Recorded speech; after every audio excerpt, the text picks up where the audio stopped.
massive recall from General Motors sparking new concerns among drivers tonight. This one is once again linked to that ignition switch problem plaguing GM. The latest recall impacts 3.4 million additional cars. They include the 2005 through 2009 Buick LaCrosse, 2006 to 14 Chevrolet Impala, the 2000 to 2005 Cadillac DeVille, 2004 to 2011 Cadillac DTS, 2006 to 2011 Buick Lucerne, 2004 to 2005 Buick Regal LS and GS, and the 2006 to 2008 Monte Carlos. 7 Action News reporter Jeff Vaughn standing by live with new fears facing drivers who must be wondering, is any GM car safe? Yeah, Stephen, new recall, new fears, and not just for those drivers behind the wheels of those affected GM vehicles. We talked to a woman tonight who says she's just waiting for hers to be on the list. Slowly, more and more recalls are coming out on my model and on my vehicle.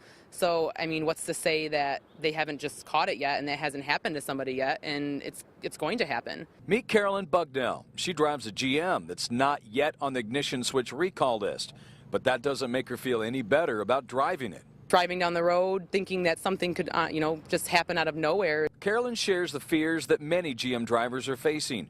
Recalled or not, how safe is their car? As the list grows more, it's a scary thought. So far in 2014, GM has recalled more than 20 million cars in an effort to get ahead of a missed ignition switch recall more than a decade ago. GM reports 13 deaths due to the problem that may send ignition keys from the run to accessory position while driving, disabling safety features like brakes and airbags. What if it was me on the road and something went wrong? I have family. I have people that would care if something happens. In addition to the latest recall, GM reported today that only 7% of vehicles affected have been fixed. And that has Carolyn thinking of changing car makers. I've been looking more toward Ford. Well, here at GM headquarters in downtown Detroit, GM also made this announcement today that they will have a one-time charge in the second quarter of $700 million. That is related to the ignition switch recall. Add that to the $400 million they had in the first quarter. Live in Detroit, Jeff Vaughn, 7 Action News. All right, Jeff, thank you for that live report and update tonight.